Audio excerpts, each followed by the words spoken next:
ಸ್ನೇಹಿತರೆ, ಮೀಡಿಯಾ ಮಾಸ್ಟರ್ಸ್ಗೆ ಸ್ವಾಗತ ಸುಸ್ವಾಗತ. ಗೆಳೆಯರೆ, ಇಸ್ರೇಲ್ ಮತ್ತು ಇರಾನ್ ನಡುವಿನ ಸಂಘರ್ಷದ ಪರಿಣಾಮ ಇಸ್ರೇಲ್ ಲೆಬನಾನ್ ಮೇಲಿನ ದಾಳಿಯನ್ನು ತೀವ್ರಗೊಳಿಸ್ತಾ ಹೋಗ್ತಾ ಇದೆ. ಒಂದು ಕಾಲಕ್ಕೆ ಪ್ರವಾಸಿಗರನ್ನು ಆಕರ್ಷಿಸ್ತಾ ಇದ್ದ, ಪ್ಯಾರಿಸ್ ಆಫ್ ಈಸ್ಟ್ ಅಂತ ಕರೆಸಿಕೊಳ್ತಾ ಇದ್ದ, 2-3 ದಶಕಗಳ ಹಿಂದೆ ಪ್ರವಾಸಿಗರಿಗಾಗಿನೇ ಸಿಂಗಾರಗೊಂಡಿದ್ದ ಲೆಬನಾನಿನ ರಾಜಧಾನಿ ಬೈರೂತ್ ನಗರ ಧ್ವಂಸವಾಗಿ ಹೋಗ್ತಾ ಇದೆ. ಅಲ್ಲಿನ ಹೆಜ್ಬುಲ್ಲಾ ನೆಲೆಗಳನ್ನ, ಅವರು ವಾಸ ಮಾಡುವ ಅಪಾರ್ಟ್ಮೆಂಟ್ಗಳನ್ನ ಗುರಿಯಾಗಿಸಿಕೊಂಡು ಇಸ್ರೇಲ್ ಮಾಡ್ತಾ ಇರೋ ದಾಳಿಲಿ ಲೆಬನಾನ್ ಪುಡಿ ಪುಡಿ ಆಗ್ತಾ ಇದೆ. ನಿನ್ನೆ ಇಸ್ರೇಲಿನ ದಾಳಿಲಿ ಹೆಜ್ಬುಲ್ಲಾಗಳ ಕಮ್ಯುನಿಕೇಷನ್ ವಿಭಾಗದ ಮುಖ್ಯಸ್ಥ ರಶೀದ್ ಸಖಾಫಿ ಸಾವಿಗೀಡಾಗಿದ್ದಾನೆ. ಹಾಗೆ ಇಸ್ರೇಲಿನ 2 ಯೋಧರು ಕೂಡ ಡ್ರೋನ್ ದಾಳಿಯಲ್ಲಿ ಹುತಾತ್ಮರಾಗಿದ್ದಾರೆ. ಇನ್ನು ಮಧ್ಯಪ್ರಾಚ್ಯದ ಈ ಯುದ್ಧ ತೈಲ ಬೆಲೆ ಏರಿಕೆಗೆ ಕಾರಣವಾಗ್ತಾ ಇದ್ದು, ಭಾರತ ಸೇರಿದ ಹಾಗೆ ಜಗತ್ತಿನ ನಾನಾ ದೇಶಗಳ ಚಿಂತೆಯನ್ನು ಇದು ಹೆಚ್ಚು ಮಾಡ್ತಾ ಇದೆ. ಹಾಗಾದ್ರೆ ಈ ಯುದ್ಧವನ್ನು ನಿಲ್ಲಿಸುವ ನಿಟ್ಟಲ್ಲಿ ಭಾರತ ಮಧ್ಯಸ್ಥಿಕೆಯನ್ನು ವಹಿಸುತ್ತಾ? ಭಾರತ ಅಲ್ಲದೆ ಅಲ್ಲಿ ಇರಾನ್ ಹಾಗೂ ಇಸ್ರೇಲ್ ನಡುವೆ ಸಂಧಾನ ಮಾಡಿಸುವ ಸಾಧ್ಯತೆ ಇರುವ ದೇಶಗಳು ಯಾವುವು? ಸದ್ಯಕಲ್ಲಿನ ಸಂಘರ್ಷದ ಪರಿಸ್ಥಿತಿ ಏನು? ಬನ್ನಿ ನೋಡೋಣ.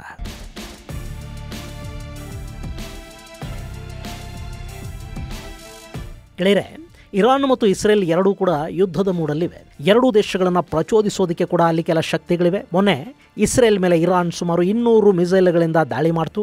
ಆದರೆ ಅದು ಇಸ್ರೇಲಿಗೆ ಅಂಥ ಯಾವ ದೊಡ್ಡ ನಷ್ಟವನ್ನು ಉಂಟು ಮಾಡಲಿಲ್ಲ. ಇಸ್ರೇಲಿ ಏರ್ ಡಿಫೆನ್ಸ್ ಇರಾನಿನ ಮಿಸೈಲುಗಳನ್ನು ತಡೆಯೋದರಲ್ಲಿ ಸಫಲ ಆಯಿತು. ಇನ್ನು ಇರಾನ್ ಆ ದಾಳಿ ಕೇವಲ ಸ್ಯಾಂಪಲ್ ಅಷ್ಟೇ.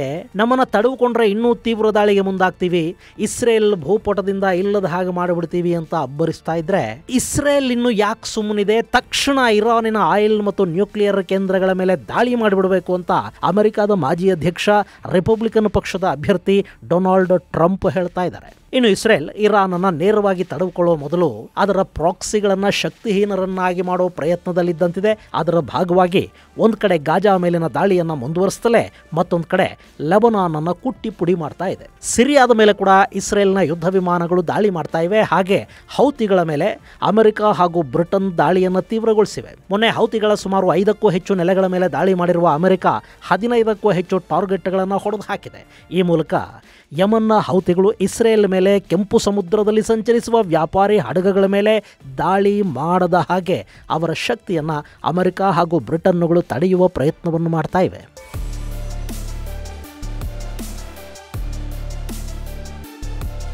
ಇನ್ನು ಇಸ್ರೇಲ್ ಲೆಬನಾನ್ ಮೇಲೆ ಮಾಡ್ತಾ ಇರೋ ದಾಳಿಯಲ್ಲಿ ಹೆಜ್ಬುಲ್ಲಾಗಳ ಕಮ್ಯುನಿಕೇಷನ್ ವಿಭಾಗದ ಮುಖ್ಯಸ್ಥ ರಶೀದ್ ಸಖಾಫಿ, ಹೆಜ್ಬುಲ್ಲಾಗಳ ಗೈಡೆಡ್ ಮಿಸೈಲ್ ಮ್ಯಾನುಫ್ಯಾಕ್ಚರಿಂಗ್ ವಿಭಾಗದ ಮುಖ್ಯಸ್ಥ ಮೊಹಮ್ಮದ್ ಯೂಸುಫ್ ಅನಿಸಿ, ಹಾಗೆ ಹಮಾಸ್ನ ಸೇನಾ ಮುಖ್ಯಸ್ಥ ಸಯೀದ್ ಹತಲ್ಲಾ, ಹೀಗೆ ಸಾಕಷ್ಟು ಪ್ರಮುಖ ನಾಯಕರನ್ನ ಟಾರ್ಗೆಟ್ ಮಾಡಿಕೊಂಡು ಹೊಡೆದು ಕೆಡವುತ್ತಾ ಇದೆ. ಹೀಗಲ್ಲಿ ಹಮಾಸ್, ಹೆಜ್ಬುಲ್ಲಾ ನಾಯಕರು ಸಾವಿಗೀಡಾದಂತೆಲ್ಲ ಇರಾನ್ ಕೆರಳುತ್ತಾ ಹೋಗ್ತಾ ಇದೆ. ಇನ್ನು ಈ ಸಂಘರ್ಷದ ಪರಿಣಾಮ ಬರೀ ಮಧ್ಯಪ್ರಾಚ್ಯದ ದೇಶಗಳ ಮೇಲೆ ಮಾತ್ರ ಅಲ್ಲ, ಭಾರತದ ಮೇಲೆ ಕೂಡ ಆಗುತ್ತೆ. ಹೀಗಾಗಿ ಇರಾನ್ ಇಸ್ರೇಲ್ ಸಂಘರ್ಷವನ್ನು ಕಡಿಮೆ ಮಾಡೋ ನಿಟ್ಟಲ್ಲಿ ಭಾರತ ಪ್ರಯತ್ನಗಳನ್ನು ಆರಂಭ ಮಾಡ್ತಾ ಇದೆ. ಭಾರತದ ವಿದೇಶಾಂಗ ಸಚಿವ ಎಸ್ ಜಯಶಂಕರ್ ಅಮೆರಿಕದ ವಿದೇಶಾಂಗ ಕಾರ್ಯದರ್ಶಿ ಆಂಟನಿ ಬ್ಲಿಂಕನ್ ಜೊತೆ ಈ ಬಗ್ಗೆ ಚರ್ಚೆಗಳನ್ನು ಮಾಡಿದ್ದಾರೆ. ಹಾಗೆ ಪ್ರಧಾನಿ ನರೇಂದ್ರ ಮೋದಿ ಮೊನ್ನೆ ಅಮೆರಿಕಾಗೆ ಹೋಗಿದ್ದ ಸಂದರ್ಭದಲ್ಲಿ ನ್ಯೂಯಾರ್ಕ್ ಅಲ್ಲಿ ಪ್ಯಾಲೆಸ್ತೈನ್ ಅಧ್ಯಕ್ಷ ಮೊಹಮ್ಮದ್ ಅಬ್ಬಾಸ್ ಜೊತೆ ಚರ್ಚೆ ಮಾಡಿದ್ದಾರೆ.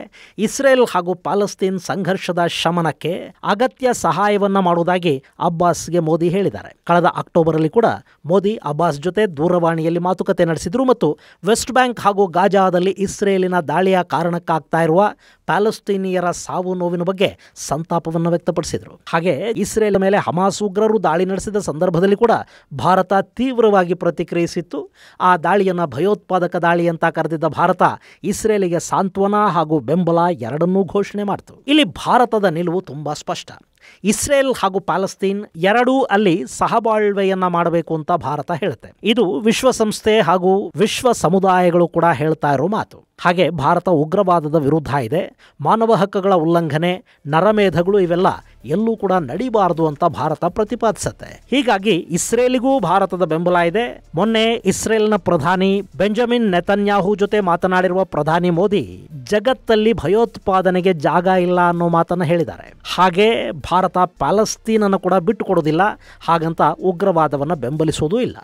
ಭಾರತದ್ದು ಒಂಥರ ತಟಸ್ಥ ನಿಲುವು. ಈ ತಟಸ್ಥ ನಿಲುವಿದೆಯಲ್ಲ, ಇದು ಸಾಕಷ್ಟು ಬಾರಿ ಸಮಸ್ಯೆಗೆ ಕೂಡ ಕಾರಣ ಆಗುತ್ತೆ. ಇಲ್ಲಿ ಕೂಡ ಭಾರತ ಇಸ್ರೇಲ್ ಹಾಗೂ ಇರಾನ್ ಎರಡರ ಜೊತೆಗೂ ಉತ್ತಮ ಸಂಬಂಧಗಳನ್ನು ಇಟ್ಕೊಂಡಿದೆ. ಹಾಗೆ ಎರಡರ ಮೇಲೆ ಕೂಡ ನಮ್ಮ ಡಿಪೆಂಡೆನ್ಸಿ ಕೂಡ ಇದೆ. ಈ ಹಿಂದಿನ ಭಾರತದ ಸರ್ಕಾರಗಳು ಇಸ್ರೇಲ್ ಜೊತೆ ಉತ್ತಮ ಬಾಂಧವ್ಯವನ್ನು ಹೊಂದಿದ್ರೂ ಕೂಡ ತೋರಿಸ್ಕೊಳ್ಳೋದಿಕ್ಕೆ ಹೋಗ್ತಾ ಇರಲಿಲ್ಲ. ಅವರ ಇಸ್ಲಾಂ ತುಷ್ಟೀಕರಣದ ಮನಸ್ಥಿತಿ ಹಾಗೂ ತೈಲ ಡಿಪೆಂಡೆನ್ಸಿಯ ಕಾರಣಕ್ಕೆ ಇಸ್ರೇಲಿಗಿಂತ ಅರಬ್ ಇಸ್ಲಾಮಿಕ್ ದೇಶಗಳ ಜೊತೆ ಗಟ್ಟಿ ಸಂಬಂಧವನ್ನ ಇಟ್ಕೊಳ್ಳೋ ಪ್ರಯತ್ನವನ್ನ ಭಾರತದ ನಾಯಕರು ಮಾಡ್ತಾ ಹೋದ್ರು. ಆದ್ರೆ blood is thicker than water ಅಂತ ಹೇಳ್ತಾರಲ್ಲ, ಹಾಗೆ ಭಾರತ ಪಾಕಿಸ್ತಾನದ ನಡುವಿನ ಸಂಘರ್ಷದ ಸಮಯದಲ್ಲಿ ಆ ಯಾವ ಇಸ್ಲಾಮಿಕ್ ದೇಶವೂ ಕೂಡ ಭಾರತದ ಪರ ನಿಲ್ಲೋ ಮನಸ್ಸೇನೂ ಮಾಡ್ತಾ ಇರಲಿಲ್ಲ. ಅವರ ಮನಸ್ಸು ಇಸ್ಲಾಮಿಕ್ ಪಾಕಿಸ್ತಾನದ ಕಡೆಗಿರ್ತಾ ಇತ್ತು. ಇನ್ನು ಮೋದಿ ಪ್ರಧಾನಿಯಾದ ನಂತರ ಮಧ್ಯಪ್ರಾಚ್ಯದಲ್ಲಿ ಭಾರತದ ನಿಲುವುಗಳು ಬದಲಾದವು. ಇಸ್ರೇಲಿನ ಜೊತೆಗಿನ ಸಂಬಂಧಗಳನ್ನು ಭಾರತ ಗಟ್ಟಿ ಮಾಡಿಕೊಳ್ತು. ಹಾಗೆ ಅರಬರ ಜೊತೆಗೂ ಉತ್ತಮ ಸಂಬಂಧಗಳನ್ನು ಮುಂದುವರಿಸ್ತಾ ಹೋಯಿತು.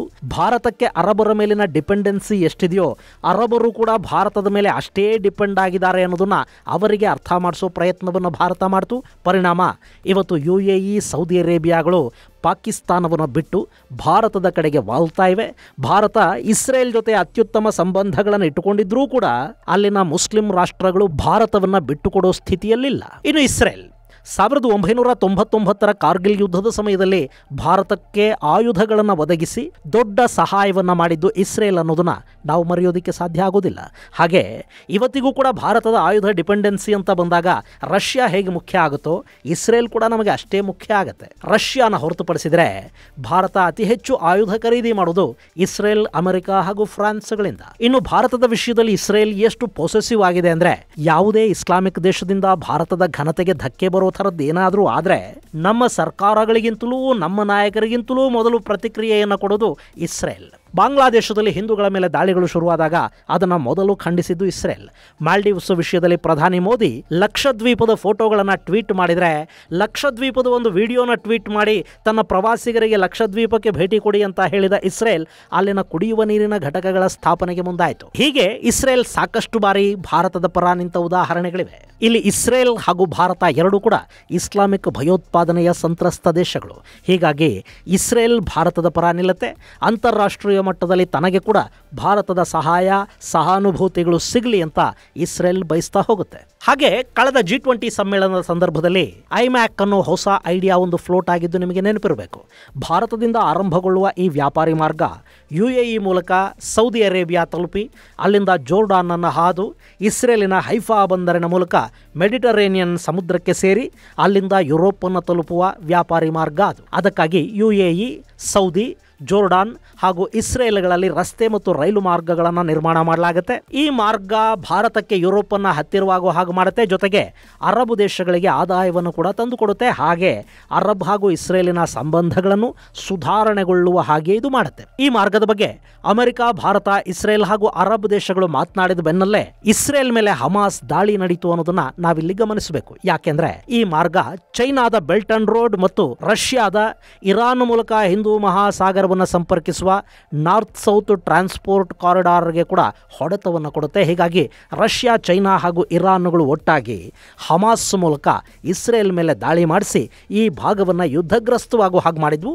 ಈ ಐಮ್ಯಾಕ್ ನಿರ್ಮಾಣ ಅನ್ನೋದು ಭಾರತದ ದೃಷ್ಟಿಯಿಂದ ತುಂಬಾನೇ ಮುಖ್ಯ ಆಗುತ್ತೆ.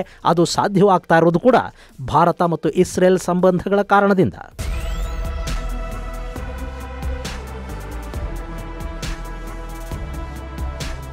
ಇನ್ನು ಇರಾನ್ ಜೊತೆ ಕೂಡ ಭಾರತದ ಸಂಬಂಧಗಳು ಹಾಗೇ ಇವೆ.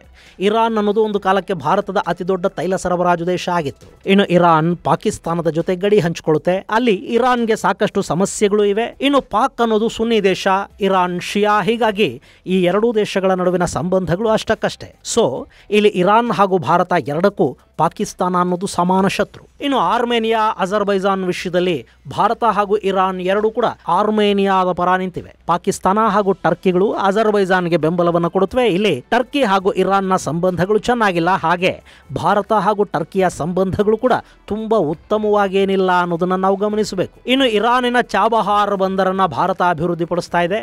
ಈ ಚಾಬಹಾರ್ ಮೂಲಕ ಭಾರತ ಇಲ್ಲಿ ಪಾಕಿಸ್ತಾನದ ಮೇಲೆ ಕಣ್ಣಿಡೋದಕ್ಕೆ ಸಾಧ್ಯ ಆಗುತ್ತೆ. ಹಾಗೆ ಚೈನಾ ಪಾಕಿಸ್ತಾನದಲ್ಲಿ ಅಭಿವೃದ್ಧಿಪಡಿಸ್ತಾ ಇರುವ ಗ್ವದಾರ್ ಬಂದರಿಗೆ ಕೂಗಳತೆಯ ದೂರದಲ್ಲಿ ಈ ಚಾಬಹಾರ್ ಇದೆ. ಇದು ಸಂಪೂರ್ಣವಾಗಿ ಅಭಿವೃದ್ಧಿ ಹೊಂದಿದ್ರೆ ಆಫ್ಘನಿಸ್ತಾನ ಪಾಕಿಸ್ತಾನದ ಜೊತೆಗಿನ ವ್ಯಾಪಾರ ಸಂಬಂಧಗಳನ್ನು ಕಡಿತ ಮಾಡಿಕೊಂಡು ನೇರವಾಗಿ ಭಾರತದ ಜೊತೆ ಹಾಗೂ ಜಗತ್ತಿನ ಇನ್ನಿತರ ದೇಶಗಳ ಜೊತೆ ಚಾಬಹಾರ್ ಮೂಲಕ ವ್ಯಾಪಾರ ಮಾಡೋದಕ್ಕೆ ಸಾಧ್ಯ ಆಗುತ್ತೆ. ಈ ಕಾರಣಕ್ಕೆ ಭಾರತಕ್ಕೆ ಚಾಬಹಾರ್ ಬೇಕು. ರಷ್ಯಾ ಹಾಗೂ ಯುರೇಷಿಯಾ ದೇಶಗಳನ್ನು ತಲುಪೋದಕ್ಕೆ ಭಾರತ ಪಾಕಿಸ್ತಾನದ ನೆಲವನ್ನ ಬಳಸೋದಿಕ್ಕೆ ಸಾಧ್ಯ ಆಗೋದಿಲ್ಲ. ಸೊ ಅಲ್ಲಿ ಚಾಬಹಾರ್ ಬಂದರು ನಮಗೆ ಅತ್ಯಂತ ಮುಖ್ಯ ಅನ್ನಿಸ್ಕೊಳ್ಳುತ್ತೆ. ಹೀಗಾಗಿ ಇರಾನ್ ಭಾರತಕ್ಕೆ ಬೇಕು. ಹೀಗಿರುವಾಗ ಎರಡು ಮಿತ್ರ ದೇಶಗಳು ಯುದ್ಧಕ್ಕೆ ನಿಂತರೆ ಭಾರತ ಇಕ್ಕಟ್ಟಿಗೆ ಸಿಲುಕೊಳ್ಳುತ್ತೆ.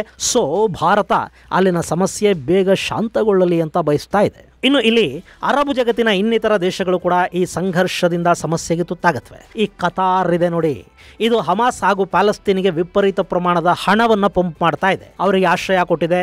ಕತಾರ್ ಜಗತ್ತಿನ ಭಯೋತ್ಪಾದಕ ಸಂಘಟನೆಗಳನ್ನು ಬಳಸಿಕೊಂಡು ತಾನು ಇಸ್ಲಾಮಿಕ್ ಹಾಗೂ ಪಶ್ಚಿಮದ ದೇಶಗಳ ನಡುವೆ ಒಂದು ಬ್ರಿಡ್ಜ್ ಆಗಬೇಕು ಅಂತ ಬಯಸುತ್ತೆ. ತಾಲಿಬಾನಿಗಳಿಗೆ ಆಶ್ರಯ ಕೊಟ್ಟಿದ್ದು ಕತಾರೇ, ಈಗ ಹಮಾಸ್ ಹಾಗೂ ಪ್ಯಾಲೆಸ್ತೀನಿ ನಾಯಕರನ್ನ ಸಾಕ್ತಾ ಇರುವುದು ಕತಾರೇ. ಹಾಗೆ ಅಮೆರಿಕ ಮತ್ತು ಇಸ್ರೇಲ್ಗಳು ಕೂಡ ಮಾತುಕತೆಯ ಮಧ್ಯಸ್ಥಿಕೆಗಾಗಿ ಕತಾರ್ ಮೇಲೆ ಒಂದಷ್ಟರ ಮಟ್ಟಿಗೆ ಡಿಪೆಂಡ್ ಆಗಿವೆ. ಇಲ್ಲಿ ಸಮಸ್ಯೆ ತೀವ್ರವಾದರೆ ಕತಾರ್ನ ವ್ಯಾಪಾರಗಳ ಮೇಲೆ ಕೂಡ ಅದರ ಪರಿಣಾಮ ಬೀಳುತ್ತೆ. ಹೀಗಾಗಿ ಕತಾರ್ ಕೂಡ ರಾಜಿ ಸಂಧಾನಕ್ಕೆ ಮುಂದಾಗುವ ಸಾಧ್ಯತೆಗಳಿರುತ್ತವೆ. ಇನ್ನು ಸೌದಿ ಅರೇಬಿಯಾ, UAE ಮುಂತಾದ ದೇಶಗಳಿಗೆ ಇರಾನ್ ಜೊತೆ ಉತ್ತಮ ಬಾಂಧವ್ಯಗಳೇನೂ ಇಲ್ಲ. ಇಲ್ಲಿ ಇರಾನ್ ತಾನು ಕೂಡ ಸೌದಿಯ ಹಾಗೆ ಇಸ್ಲಾಮಿಕ್ ಜಗತ್ತಿನ ನಾಯಕನಾಗಬೇಕು, ಮಧ್ಯಪ್ರಾಚ್ಯದ ಮೇಲೆ ಹಿಡಿತವನ್ನು ಸಾಧಿಸಬೇಕು ಅಂತ ಬಯಸುತ್ತೆ. ಅದಕ್ಕೆ ಶಿಯಾ ಕಾರ್ಡ್ ಅನ್ನು ಪ್ಲೇ ಮಾಡುತ್ತೆ. ಅದಕ್ಕಾಗಿಯೇ ಇಡೀ ಮಧ್ಯಪ್ರಾಚ್ಯದಲ್ಲಿ ತನ್ನ ಪ್ರಾಕ್ಸಿಗಳನ್ನು ತಂದಿಟ್ಟಿದೆ. ಅರಬ್ ಜಗತ್ತಲ್ಲಿ ಕ್ರಾಂತಿ ನಡೆಸೋದಕ್ಕೆ ಕೂಡ ಇರಾನ್ ಈ ಹಿಂದೆ ಸಾಕಷ್ಟು ಪ್ರಯತ್ನಗಳನ್ನು ಮಾಡಿದೆ. ಇಷ್ಟಾದರೂ ಮೊನ್ನೆ ಚೈನಾದ ಮಧ್ಯಸ್ಥಿಕೆಯಲ್ಲಿ ಇರಾನ್ ಹಾಗೂ ಸೌದಿ ನಡುವೆ ಒಂದಷ್ಟು ಸಂಧಾನದ ಮಾತುಕತೆಗಳಾಗಿವೆ. ಆದರೆ ಅಲ್ಲಿ ಸಂಪೂರ್ಣ ಪ್ರಮಾಣದಲ್ಲಿ ಸಂಬಂಧ ಸುಧಾರಣೆ ಅನ್ನೋದಿನ್ನೂ ಸಾಧ್ಯ ಆಗಿಲ್ಲ. ಇರಾನ್ ಅಣುಶಕ್ತ ಆದರೆ ಏನಾಗುತ್ತೆ ಅನ್ನೋದು ಸೌದಿಗೆ ಗೊತ್ತು. ಹೀಗಾಗಿ ಅವ್ರ ಈ ಬಾರಿ ಸಂಘರ್ಷ ಹೆಚ್ಚಾಗಿ ಇರಾನಿನ ಶಕ್ತಿ ಕುಗ್ಗೋದಾದ್ರೆ ಆಗಿಬಿಡ್ಲಿ ಅಂತ ಬಯಸ್ತಾ ಇದ್ದಾರೆ. ಆದರೆ ಐಮ್ಯಾಕ್ ಅನ್ನೋದು ಈ ದೇಶಗಳಿಗೆ ಕೂಡ ತುಂಬಾನೇ ಮುಖ್ಯ. ಹೀಗಾಗಿ ಇಸ್ರೇಲ್ ಸಂಘರ್ಷ ಮುಗಿದಿದ್ರೆ ಐಮ್ಯಾಕ್ ವಿಳಂಬವಾಗ್ತಾ ಹೋಗುತ್ತೆ. ಸೊ ಸಂಘರ್ಷ ಬೇಗ ಮುಗಿಲಿ ಅಂತ ಈ ದೇಶಗಳು ಕೂಡ ಬಯಸ್ತಾ ಇವೆ. ಇನ್ನು ಟರ್ಕಿ, ಇಸ್ರೇಲ್ ಅನ್ನ ಬಹಿರಂಗವಾಗಿ ಟರ್ಕಿ ವಿರೋಧಿಸುತ್ತೆ ಅನ್ನೋದು ನಿಜ. ಆದರೆ ಇಸ್ಲಾಮಿಕ್ ಜಗತ್ತಿನ ನಾಯಕನಾಗುವ ಅವಕಾಶ ಸಿಕ್ಕರೆ ಟರ್ಕಿ ಬಿಟ್ಟುಕೊಡೋದಿಲ್ಲ. ಹಾಗೆ ಟರ್ಕಿಗೂ ಕಾಂಪಿಟೇಟರ್ ಥರ ಕಾಣೋದು ಇರಾನ್. ಎಗೇನ್ ಅಲ್ಲಿ ಶಿಯಾ ಸುನ್ನಿ ಜಗಳ ಇದೆ. ಜೊತೆಗೆ ಬೇರೆ ಬೇರೆ ಸಮಸ್ಯೆಗಳು ಕೂಡ ಈ ಎರಡೂ ದೇಶಗಳ ನಡುವೆ ಇವೆ. ಆದರೂ ಟರ್ಕಿ ಅಮೆರಿಕ, ರಷ್ಯಾ ಮತ್ತು ಇರಾನ್ ಜೊತೆ ಬ್ಯಾಕ್ ಡೋರ್ ಸಂಧಾನದ ಮಾತುಕತೆಗಳನ್ನು ನಡೆಸುವ ಸಾಮರ್ಥ್ಯವನ್ನು ಹೊಂದಿದೆ. ಸೊ ಇಲ್ಲಿ ಟರ್ಕಿ ಕೂಡ ಸಂಘರ್ಷವನ್ನು ಶಮನ ಮಾಡೋ ವಿಷಯದಲ್ಲಿ ಸಂಧಾನಕಾರನ ಪಾತ್ರ ವಹಿಸುವ ಸಾಧ್ಯತೆ ಇರುತ್ತೆ. ಇನ್ನು ಇಲ್ಲಿ ಅಮೆರಿಕ ಅಂತೂ ಇದ್ದೇ ಇದೆ. ಅವರು ಸಂಘರ್ಷ ನಿಲ್ಲಬೇಕು ಅಂತ ಬಯಸಿದರೆ ಅದು ದೊಡ್ಡ ವಿಷಯ ಏನಾಗೋದಿಲ್ಲ.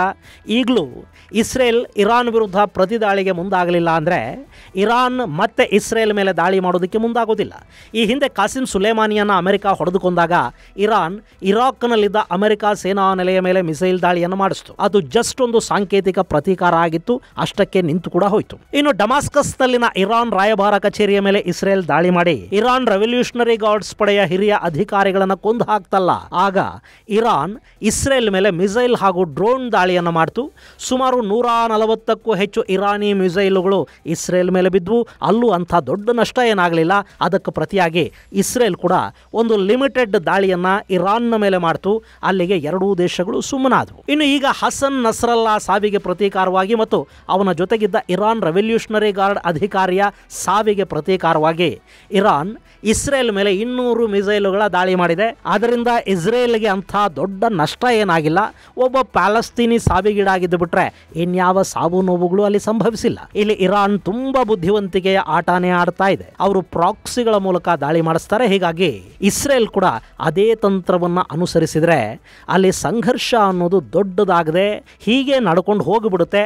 ಆದರೆ ಇರಾನ್ ದಾಳಿ ಮಾಡಿದ ನಂತರ ಕೂಡ ಇಸ್ರೇಲ್ ಅದಕ್ಕೆ ಪ್ರತಿದಾಳಿಯನ್ನ ಮಾಡಲಿಲ್ಲ ಅಂದ್ರೆ ಇಸ್ರೇಲಿನ ಒಳಗೆ ನೆತನ್ಯಾಹು ಗ್ರಾಫ್ ಇದೆಯಲ್ಲ ಅದು ಕೆಳಗಿಳಿಯುತ್ತೆ. ನೆತನ್ಯಾಹು ಪ್ರತಿದಾಳಿ ಮಾಡಿದ ನಂತರ ಇರಾನ್ ಕೈ ಕಟ್ಕೊಂಡು ಸುಮ್ಮನೆ ಇದ್ದು ಬಿಟ್ರೆ ಅಲ್ಲಿ ಖೊಮೇನಿಯ ಗ್ರಾಫ್ ಕೆಳಗಿಳಿಯುತ್ತೆ. ಇಲ್ಲಿ ಈ ಸ್ವಪ್ರತಿಷ್ಠೆಗಳು ಎರಡೂ ದೇಶಗಳ ನಡುವೆ ಯುದ್ಧವನ್ನ ಮಾಡಿಸುತ್ತವೆ. ಅದನ್ನ ತಡೆಯೋ ನಿಟ್ಟಲ್ಲಿ ಜಾಗತಿಕ ಶಕ್ತಿಗಳು ಹೇಗೆ ಆಕ್ಟ್ ಮಾಡುತ್ತವೆ ಅನ್ನೋದೇ ಇಲ್ಲಿ $1 ಮಿಲಿಯನ್ ಪ್ರಶ್ನೆ. ಇದು ಗೆಳೆಯರೆ ಮಧ್ಯಪ್ರಾಚ್ಯದ ಸಂಘರ್ಷ ಹಾಗೂ ಭಾರತ ಮತ್ತಿತರ ದೇಶಗಳ ಸಂಬಂಧ ಮತ್ತು ಸಮಸ್ಯೆಗಳ ಕುರಿತಾದ ಒಂದಷ್ಟು ಮಾಹಿತಿ. ಮುಂದಿನ ಸಂಚಿಕೆಯಲ್ಲಿ ಮತ್ತಷ್ಟು ವಿಶೇಷಗಳ ಜೊತೆ ಮತ್ತೆ ಭೇಟಿಯಾಗೋಣ. ಅಲ್ಲಿವರೆಗೆ ಜೈ ಹಿಂದ್, ಜೈ ಕರ್ನಾಟಕ.